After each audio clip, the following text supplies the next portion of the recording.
The toy that became a horror icon was not born from a cult but from the creativity of a man who, in 1915, registered the patent for his invention. However, 45 years later, the purchase of a similar doll would unleash one of the most infamous ghost stories of all time. Deirdre Bernard, a 25-year-old nursing student, must have looked perplexed when she unwrapped her birthday present from her mother to find a child-sized doll. Close to graduating, and not known to be a big doll collector, the reasoning behind this gift appears to be unknown. When questioned about her mother's reasoning behind the purchase, Deirdre simply said it was just something new, a decoration. Maybe it was just a random purchase, a fun gift to give to her daughter. But, knowing what was to come, perhaps something about this particular doll spoke to Deirdre's mother, pulled her in. Somehow, it manipulated its way into her arms. Either way, the doll ended up in Deirdre's student apartment, which she shared with another young student named Laura Clifton. Deirdre kept the doll on her bed during the day. Every morning she would make her bed and set the large raggedy doll on her bed, sitting up, arms at its side, and legs stretched out before her. The strange occurrences surrounding Deirdre's doll started slowly, as these things often seem to. Weeks passed with nothing out of the ordinary. But then Deirdre began to notice something. She would position the doll the same way every morning, arms at its side, legs stretched out. But when she would return home in the evening, the doll would be in a slightly different position. One night, its ankles would be crossed. The next morning, Deirdre would put it back the way she always did, then return at night to find its arms crossed in its lap. To begin with, Deirdre presumed Lara, or maybe Lara's fiancé, Cal, was messing with her. So, after a few weeks of noticing these strange irregularities, Deirdre began to conduct a test. She would do something different with the doll every morning, crossing its legs or sitting it in a different position. Every night, the doll would be in a slightly different pose. After a while, Deirdre confronted her roommate about the doll, but Lara claimed total ignorance. One evening, the two returned home together and found it hadn't just uncrossed its legs. They opened the front door to find the raggedy doll right in front of them, kneeling on the floor. The doll, being soft and stuffed with filling, was not poseable, and despite repeated attempts to replicate the pose, the doll would simply flop over every time Lara or Deirdre tried. It was at this point that things started to take a darker turn. Lara and Deirdre began to find notes around the apartment. Scrawled in a messy childlike handwriting, they would find pieces of parchment paper with messages such as, "Help us," or "Help Cal," written in pencil. Cal was apparently never in danger when they found these messages, but it understandably unnerved the three of them. What's more, the girls claimed there was no pencil or parchment paper in the apartment. Someone was bringing these notes in from somewhere else. Convinced that someone was breaking into their apartment and playing a trick on them, the girls started placing marks on the doors or windows, or rearranging the rugs so that they would be moved if someone opened the door. Anything they could do so that anyone entering the apartment would leave some kind of trace. But nothing happened. No evidence of intruders. Another night, upon returning home, the girls found the doll on Deirdre's bed as usual, but this time they found blood on the doll's hand and droplets on its chest. The girls, understandably, freaked out, but couldn't find any source for the blood anywhere around the apartment. After 6 weeks of silent terror, the young women made the mistake every demonologist fears, consulting a medium. What they discovered was not the spirit of a child, but an elaborate lie designed to gain permission for the horror. There seemed to be no physical cause for these incidents, so perhaps there could be an answer in the spiritual realm. Lara and Deirdre decided to reach out to a medium who visited the girls and between them performed a seance. Lara and Deirdre may not have been the type to normally entertain such ideas, but they were out of ideas. Something was going on with this doll, something they couldn't explain. What they would find out, though, was more surprising than they could expect. Someone was indeed moving the raggedy doll around the apartment. Someone, supposedly, who was no longer alive.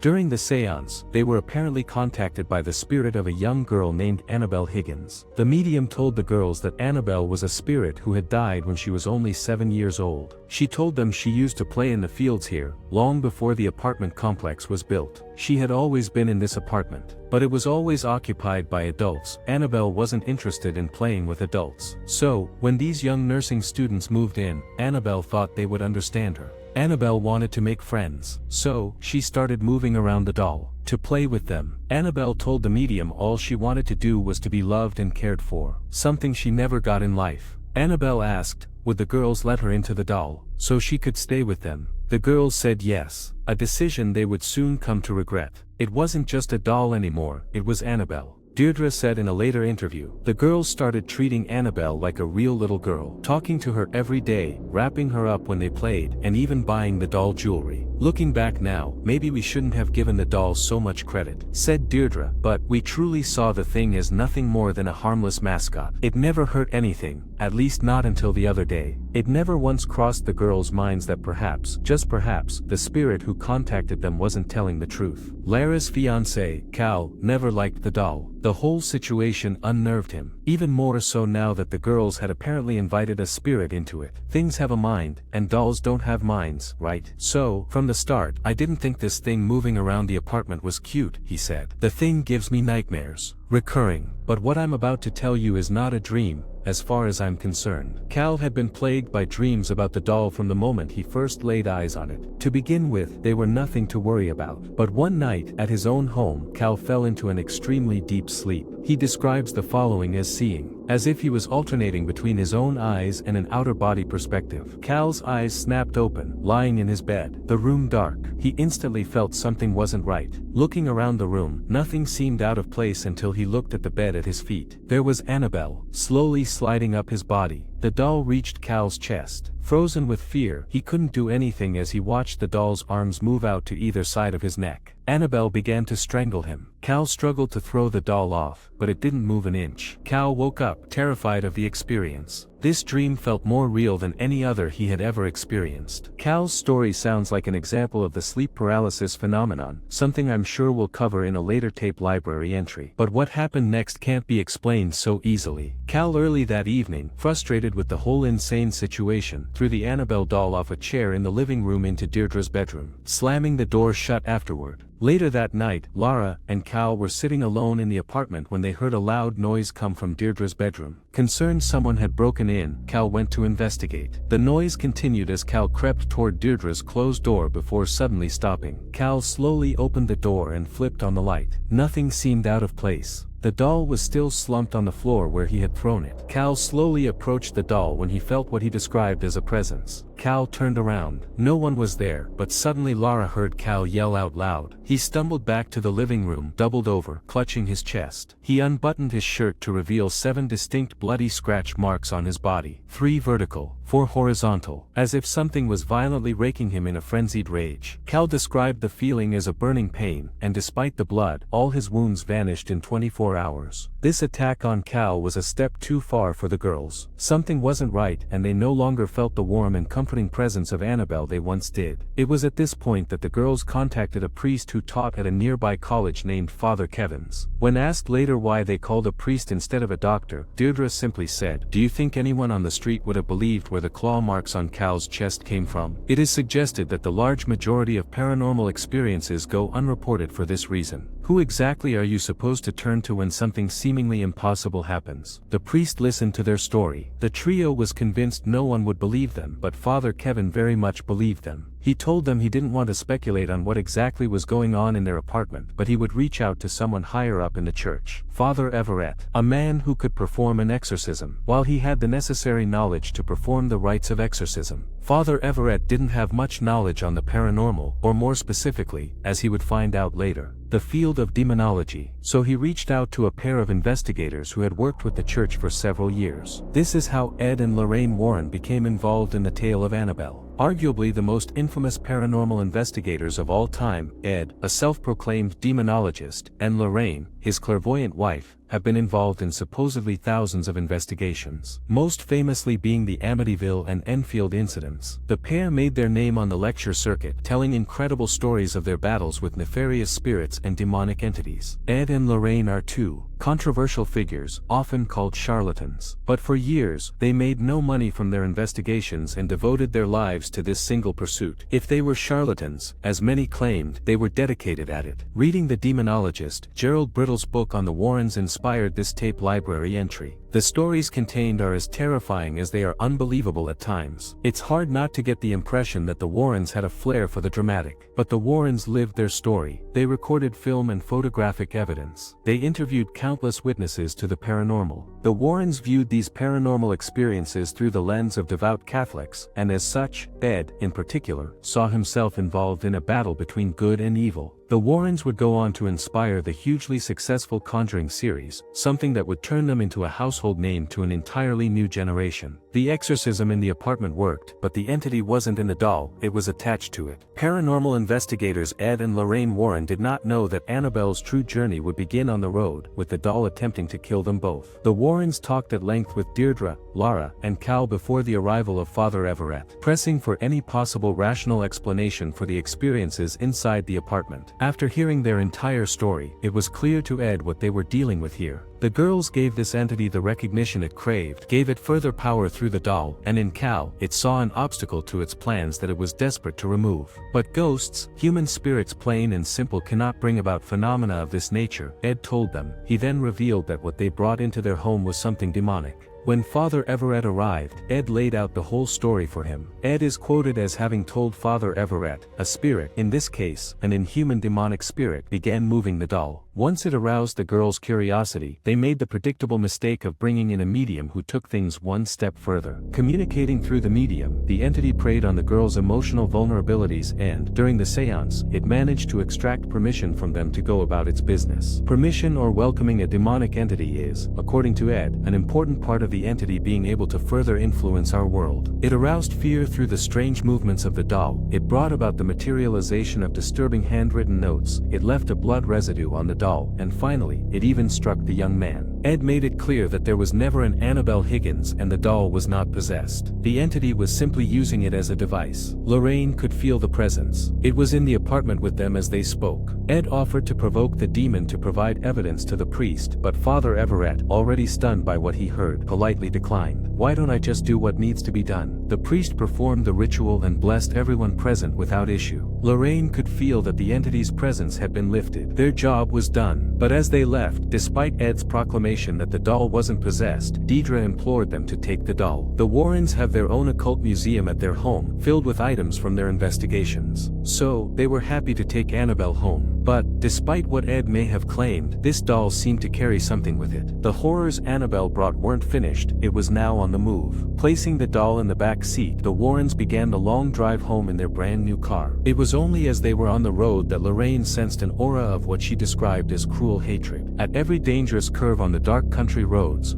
the car started stalling, causing the power steering and brakes to fail. After the third near-miss accident, Ed pulled over to the side of the road and dumped the doll in holy water. There were no further incidents on the drive after that. When they arrived home, the Warrens got a taste of what Laura and Deirdre had been experiencing. The doll would appear in various rooms, locked doors didn't seem to impede its teleportation, and Ed even reports seeing the doll levitate. A black cat used to appear in Ed's office, fascinated with his belongings, especially Annabelle. As quickly as the cat would appear, it would vanish again. The doll seemed to have a strong aversion to priests. Lorraine supposedly heard loud growls that reverberated through the house. She couldn't find any source for the sounds, but coincidentally they seemed to coincide with 2 consecutive phone calls from Father Kevin, but 3 recordings on his answering phone. Between Father Kevin's calls were the growls that Lorraine had heard. A detective who was investigating a witchcraft-related murder met with Ed at the Warrens' home. Ed went upstairs to take a phone call and told the detective to feel free to look around the museum. Ed would never find out what happened, but within 5 minutes the detective came rushing upstairs. White as a sheet, he just kept saying, "The doll, the raggedy doll is real." Annabelle has been a centerpiece feature of the Warrens Occult Museum for decades, and there are countless stories of experiences people have had with it. From a priest whose car was wrecked after mocking the doll, to ornaments exploding into Warren's home when the doll was present. Workers visiting the home would often request that the doll be removed. The atmosphere Annabelle seemed to create had an impact on anyone who got near it. But the most tragic incident comes from a young couple who visited the Warrens Museum. The man, apparently trying to show off for his girlfriend, started banging on Annabelle's display screen and started inciting the doll to scratch him as it had done to Cal. Ed had already advised that he be careful around the museum items. They had a strict no-touch policy, and with this display of disrespect, he asked the couple to leave. The girl later returned, clearly in shock and almost stunned. She told the Warrens that after leaving the museum, her partner lost control of his motorcycle. Colliding with a pole, he died instantly. It appears that the exorcism at the girl's apartment was a success. No further strange incidents occurred, and they didn't speak about Annabelle to anyone ever again. Despite Ed's assurances about the doll not being possessed, if the stories are true, then it appears that something, if not in the doll, then attached to it, went home with the Warrens. Ed and Lorraine have since passed away, but their museum remains. Although at the time of recording it is closed for an extended period of time, nevertheless, Annabelle remains in her glass box, alongside a sign that reads, "Warning, positively do not open."